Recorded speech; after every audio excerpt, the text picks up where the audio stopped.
Hello, everyone. Welcome back to another episode of Self-Published Success, a show that highlights forward-thinking authors who chose self-publishing over traditional and found success in doing so. My name is John Feldman, founder and CEO of Visionary Literary, and your host for today's show. Today's guest is Nicky Billou. Nicky is a best-selling author of 8 books, with 9th on the way. He is also the podcast host of 2 top-rated podcasts, Thought Leader Revolution, which is a top 10 iTunes podcast, and The Sovereign Man. He's also a champion for freedom and free enterprise. He's passionate about helping entrepreneurs make money. That's why they call him the Millionaire Maker, because he's done that for many entrepreneurs. Nicky, welcome to the show. John, it's an honor to be here, brother. Thank you so much for having me on, brother. Well, we're very excited to have you, an 8-time with a 9th on the way author, self-published author, and which we'll get into in a bit, you managed to turn these books into $3 million in revenue for your business. So before we get into that very exciting part, tell us a little bit more about you, about Nicky, what led you to where you are today and to write all these books. Well, thank you so much for asking that question. I'm actually originally an immigrant from the Middle East. I'm a Christian from Iran. And when I was a young boy, 11 years old, the Islamic Revolution happened in Iran.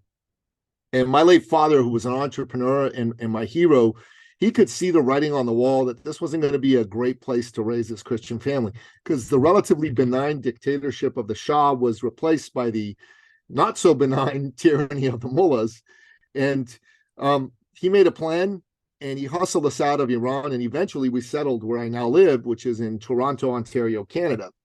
And I thank God every day for my dad, because he changed the trajectory of our family's history. He took us out of tyranny and he brought us to freedom.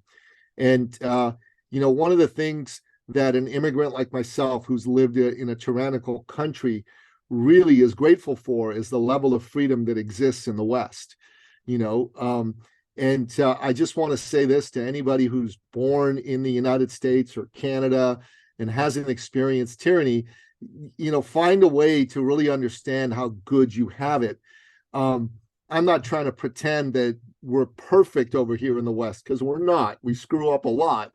But there's a bunch of people out there that go, the West, America, so oppressive, so racist, so sexist. I'm like, are you out of your fucking mind? Go to Iran. I'll show you what that stuff looks like. Because just a few months ago, a young woman, 22 years old, was beaten to death by the police for going outdoors with her hair partially uncovered. You think about that, John. Oof. For her hair being partially uncovered. So wow. These people here who are just like, they don't know what the rest of the world is like and they blabber on. We need to just help them understand what the rest of the world is like, so they stop blabbering on. We're lucky to be here. And my dad felt that way, which is why he brought us here. And my dad is the greatest man I've ever known. He was an entrepreneur, as I said, but he was an uplifter of human beings. If he knew you and you were looking for work, Dad would work the phones until he got you a job. Like, no joke. It wasn't just, oh, yeah, I'll do what I can. He's just like, I'm going to make calls. I'm going to get you a job. If you were trying to start a business, he'd meet with you. He'd bring advisors. He'd even help you raise capital. Even if you were competing with him. Dad believed in abundance. He didn't care about that kind of stuff. You know what I mean? And if you worked for him or you knew him well and you wanted to buy a house or a car or an apartment and you couldn't quite raise enough money, he'd make up the difference. No strings attached as a gift. And you might be thinking to yourself, what? Who does that? Yeah. Well, the late, great Napoleon Billou, for one. But why? Well, first of all, he was an old school man and he was a Christian and he believed he'd been blessed by God. And because he'd been blessed by God, he believed that it was his duty to share those blessings with others, right? But secondly, he did it because he was rich. He could do it. He had the money. You know what I mean? So, and that's why he was such a believer in freedom and free enterprise. And I wanted to be like that. So when I grew up, I wanted to be an entrepreneur. And eventually I did become an entrepreneur after a few false starts. And I got into the business of helping people. That's always been my entrepreneurial journey. I was a top-ranked fitness coach. I worked with CEOs at a brand called the CEO Health Coach. I worked with Olympic gold medalists. I worked with billionaires. I worked with number one people in their field, like number one realtor in the country, number one, salesman in the country, that sort of thing. And it was all because of dad and his, example. Because dad used to tell me, son, life is not about money. Business is not about money. Business and life are about people, or about like your heart, your soul, caring about your fellow man and your fellow woman. Because you got to remember that person sitting across from you, that's someone's husband, someone's brother, someone's father, right? Right. Someone's son. That's someone's mother, someone's daughter, someone's wife, someone's sister. Somebody really, really cares about that person. And there are people that depend on them. And they may have actually even been burned by someone like you who promised them a lot and delivered them nothing. So it's really, really important for you to understand as a man that your job, is to take care of your family and the people around you. And as a woman, your job is exactly the same. You got to like make sure that you're there to take care of people in business. Because what is business after all, John? Business is about solving problems for people for profit. You follow me? It's about solving problems for people for profit. That's all it is, right? If you put your attention on making a difference for your fellow man and your fellow woman, that's when you're going to be super, super successful. Now, a lot of people go into business and they don't have a business background, right? They don't necessarily understand marketing or selling or hiring or firing or balance sheets or income statements or cash flow statements or systems and structures and processes and culture building, right? And they're good at what they do, but this other stuff they're not so good at it. And as a result, their business stagnates after a while, especially marketing and sales. And this is a nice segue into, the topic of our discussion today, because a lot of people just don't understand, how to do marketing and sales. They don't want to come across as pushy, so they don't want to be one of these slimy salesman types, right? And they don't understand how to stand out, right? So there's two things that I realized when I saw this. Well, number one is, let's help people remove the stigma from selling by rebranding it and reframing it as serving. Nobody likes to, be sold to, but everybody likes to be served by a caring human being, and we all love to buy, right? That's important stuff. So just doing that has helped a lot of my clients double, triple, quadruple their income. But the other thing is, you also need to learn how to take care of people through powerful marketing. You got to stand out. You can't be just like everybody else. You know what I'm saying? Yeah. It's one of those things that a lot of people go into business. You ask them what they do. I'm a coach. I'm a consultant. I'm a realtor. I'm a mortgage broker. That just goes over people's head. They don't understand what's good about that, why that matters to them. Would you rather say you're a coach, or would you rather say I help entrepreneurs, service-based entrepreneurs, add a zero to their annual income while working 10 hours less a week? Which one's a better message, right? Right. And that's where self-publishing is very, very powerful, because for me, I've always wanted to write. Writing is very important to me, but I didn't really understand that I could self-publish. I thought I had to go find a traditional publisher until I saw a friend of mine self-publish and make millions from that. And he said, well, you can too, I'm like, really? He goes, yeah, you can too. So I said, okay, I'm a pretty decent writer. So I took some coaching from him on how to get a book put together. We put a book together. I wrote the book, and the book is my first book. It's called Finish Line Thinking, How to Think and Win Like a Champion. I wrote 2 editions of it. I'm going to grab a copy of it here if I can. Here we go. This is the one, second edition of the book. This book alone made me over $3.5 million in revenue. Why? Because, it's Finish Line Thinking, How to Think and Win Like a Champion. This comes from my proven history of working with champions. I work with Olympic gold medal athletes. I work with the number one person in their field. I took the principles of how those people thought and won, and I used that to put this book together. And I got this book in the hands initially of 500 potential clients. Yes, that's right? important. Right. They all read it. At least they all told me they read it. And it's a short book, right? So it was designed to be easy to read. And in the book were some exercises, and I offered to coach them on those exercises free of charge. And doing that created an opportunity for me to do business. You know what I mean? Right. Created an opportunity for me to do business. Right. And as a result, those 500 folks that I gave the book to, probably about 175 of them agreed to allow me to coach them on a free coaching call. Those 175, about 65, 70 ended up buying some sort of service from me. Well, that's a very, yeah, that's a good tactic. That's how I made money. Yeah, that's a very good tactic that's being used today, especially like you said, a short book.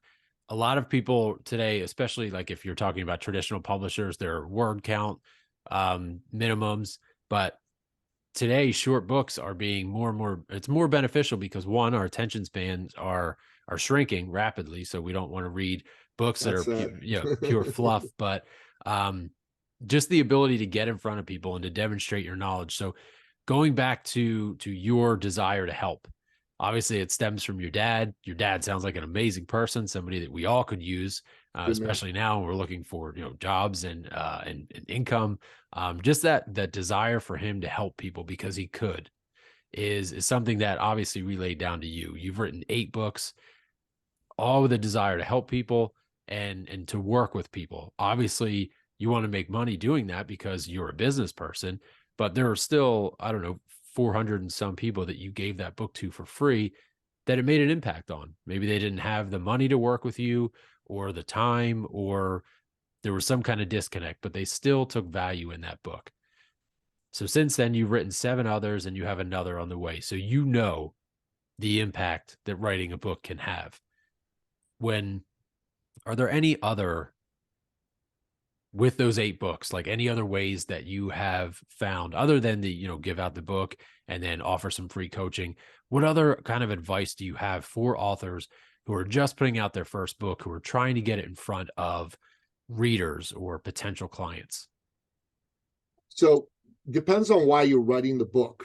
If you're writing a nonfiction book to help you inside your business, well, congratulations, that's a smart reason to write a book. It is. Then what you want to do first and foremost is you really need to dial in your message. Because if you're writing a book and you don't really have a dialed in message, it ain't going to do anything for you. And that's one of the things, that we've counseled our clients is don't go out there and put out an unclear message, because it's going to do you more harm than good. Yes. You know what I'm saying? Yeah. Let me give you an example of that, John. So I had a young man be introduced to me about 8 years ago. February 2015 was when we initially got connected. And this young man was a good man.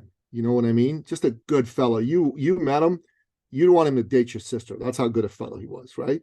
And you tell your sister, stop dating these losers, go date this guy. he's good for you. And he was a personal fitness trainer, and a good one. But he had no clients because he sucked as a businessman, right?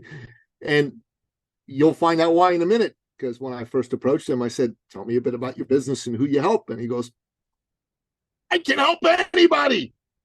Oh, boy. I'm like, no. Who do you help? No. You lose weight? Come see me. You want to pack on muscle? Come see me. You want to win contests? Come see me. I'm like, dude, we need to narrow the focus. He said, okay. I got it. I'm going to work with doctors. All right. Why? Well, my dad's a doctor. Oh, my dad. Okay. Also, doctors make a lot of money. No. Can't be about the money. No, I'm doing it. He did it. No results. I said, Dan, his name was Dan. then we got to find out another way, because this way is not working. He goes, okay, what should I do? I said, you should narrow your focus, and it shouldn't be all about the money. You're like, all right. Okay, I got it. Cardiologist, narrower. Okay. Also, they make money. I'm like, oh God, more than doctors. I'm like, oh God. Yeah, it's not going to work. And it didn't work.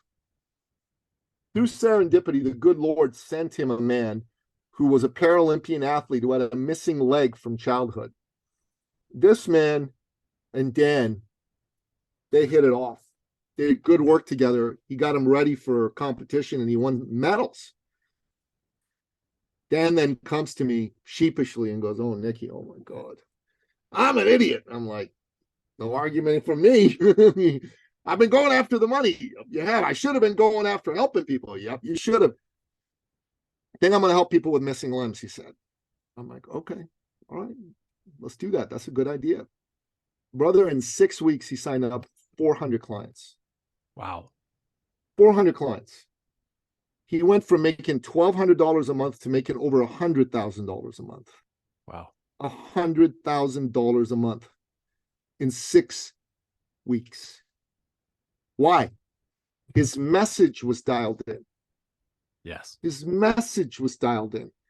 Also, nobody else was going after people with missing limbs because they thought they can't work out. He knew better. And the people with missing limbs, they loved this guy. They loved his message, because put yourself in the shoes of someone with missing limbs. Would you agree that they probably feel they have some physical and other limitations because they don't have all their limbs, right? Most likely. Yeah. And they did. And Dan's message was bullcrap. You can do anything anybody else can do, and I'm going to help you do it. I love that it. message landed, man. I love it. That's a message they wanted and needed to believe in. And that's why it worked. And he wasn't going after the money. He was trying to help people. Business is about solving problems for people for profit. That's all it is. PPP, Nicky Billou's patented 3P solution to 7 figures. And then I had him write a book. Yes. Para Tough, about Paralympians. There's a photo of him and this fellow with the missing limb on it. And that book got him a whole bunch more clients. Yeah, because he wrote it to help, right? And that's what, like you were saying, the messaging. That's true in your book too. Your messaging has to be precise, has to be on point, and it has to be helping. So we've all read nonfiction books where it's, at the end of every chapter, it's, click here to sign up for my coaching. It's written all over the pages that, like, you're obviously just trying to sell something inside the book. All you have to do is write a book that has a clear message that helps your ideal, like you were saying, niche target reader, and that just demonstrates your expertise and your thought leadership, which is something I want to talk to you about too. But it demonstrates your thought leadership in this area, and your prospects will find you and they'll want to work with you and they'll want to pay you that money because they know that, you are running a business and you've got to pay your bills, you have obligations, and they know that they will see a return on investment, whether it's monetary or some other way to see the return on investment. But the messaging inside that book has to be clear, because the point of writing a book, if you're a nonfiction writer, is to make sure that you are demonstrating yourself as a leader in the industry, as someone who is knowledgeable and worth paying this money. Because, Nicky, like you said at the beginning, you might be sitting across from someone who is they've been burned before, they've spent money before, and they're very nervous and they're skeptical about working with someone else. So you have to demonstrate yourself as someone who is valuable of their money. So speaking of thought leadership and putting all this into a book, one of your podcasts, the iTunes Top 10 podcast, is about thought leadership. Why, for you, right? You've written 8 books. You've demonstrated your leadership. You've worked with clients. You've proven yourself. Why go the extra step? Like, how has that helped you? Maybe going back to your dad's messaging and what he's done. How has starting that podcast and speaking with the people that you've spoken to, how's that helped you and your business in addition to the books? Oh man, that's a great question. I mean, it's important to understand there are a number of things that are necessary to be successful, period, but especially in recessionary times like now. So you got to be about helping people. It can't be all about you, right? Yep. Because business is about solving problems. So you got to be outcome driven in what you do. You got to have a message that stands out. Obviously, that's important as well. Yes. But the other thing that's important, super, super, super important, is that you actually need to have good mentorship around you. You can't try to do things on your own. Yeah. And this is a mistake so many people make. They try to do it all on their own. You got to do it by yourself, but you can't do it alone. That sounds contradictory, but it actually isn't. I like that. You got to do the work by yourself, but you can't do it alone. You need to have people that stand next to you and stand with you and help you figure out what you don't know. Because if you could have done it alone, you would have done it by now. That's really important to understand, right? And so, from a thought leadership point of view, you need to have not just a great message, you need to have the stake that is all underneath that, right? So, what's the difference between an expert and a thought leader? Well, an expert's someone who knows something. Experts are a dime a dozen. Lots of people know things. But a thought leader is someone who's known for knowing something. Thought leaders are rare and valuable. Not a lot of people are known for what they know. And another way to put it is an expert is like a cover band while a thought leader plays original music. I like that. Right? Right. Powerful stuff. And if you're interested in being someone who does meaningful work, if you're interested in being someone that helps people with your work and is doing work that is unique to you, doing work that is not a Me Too echo of someone else, is not thought followership, then it's important for you to learn how to get that expertise that life has given you in this its inimitable hard-won way, so that you can work on it, bring it to the marketplace, and you're confident that you're doing something special, different, and unique, and that you're not trying to be one of those charlatan marketers that's just going to try to position yourself, but all they're selling is sizzle. Sizzle's important, don't get me wrong, but sizzle without steak is just going to burn your mouth. You need the sizzle and you need the steak.